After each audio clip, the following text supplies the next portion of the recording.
Our second student to present tonight is Joseph Gonzales. Joseph is a PhD student in the Aerospace and Mechanical Engineering program within the College of Engineering. His presentation is entitled Back in the Atmosphere, Understanding the Dynamics of Planetary Reentry.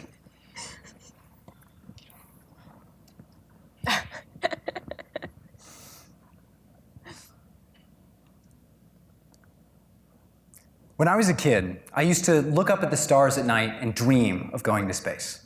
Unfortunately, I found out that space travel is dangerous and that astronauts require hand-eye coordination, which is something I was born without. So instead, I did what many of us without hand-eye coordination decide to do. I became an aerospace engineer with the goal of designing better, safer spacecraft. But it turns out that sometimes going to space isn't nearly as difficult as coming back, at least coming back safely. You see, when astronauts return to Earth, they normally come plummeting through the atmosphere in one of these. This is a reentry vehicle, a small capsule with just enough space for the required electronics, parachutes, and people inside. And this reentry vehicle, with its thin, creaking walls, is all that protects astronauts from the dangers of atmospheric reentry.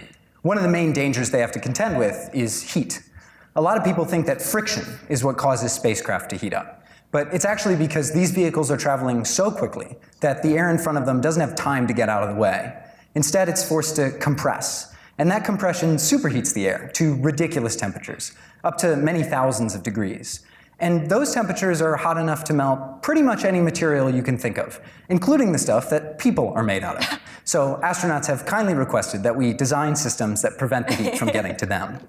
But in order to do this efficiently and effectively, we need to have a fundamental understanding of how heat moves through objects as they come tumbling through the atmosphere.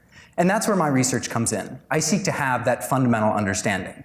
And I try to get it by collecting a lot of information about heating of reentry vehicles, even as they're melting and disintegrating. And to do that, we have to get a little creative.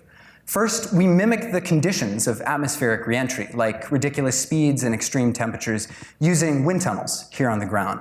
But measuring the temperature and heat inside of a solid object exposed to those conditions is nearly impossible using standard measurement techniques. It's like trying to take a toddler's temperature while their house is on fire and your thermometer is melting. So instead of relying on standard measurement techniques like thermometers, I've created a system that causes the inside of an object to change color as it heats up or cools off. So just by taking a photo, I can see the entire temperature distribution inside the object. Using that information, I can see which parts are heating up more than others and which shapes are best suited to handle atmospheric reentry. From this information, I can develop fundamental descriptions of the heating and aerodynamics that surround reentry vehicles, which is exactly the kind of information that we engineers need to design lighter, cheaper, and most importantly, safer spacecraft. So that any kid who looks up at the stars at night and dreams of going to space can actually get there and then return safely home. Thank you.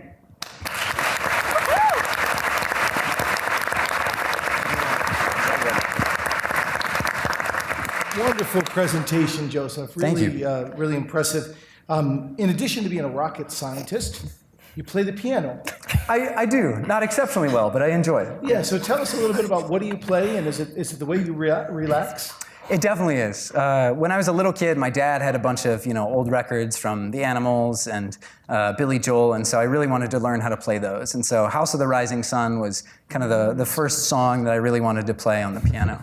So do you sing along as well? I mean, I do. People ask me to stop, but yeah, I definitely try. Fantastic. Well, congratulations again. Great Thank you so much. Thank you.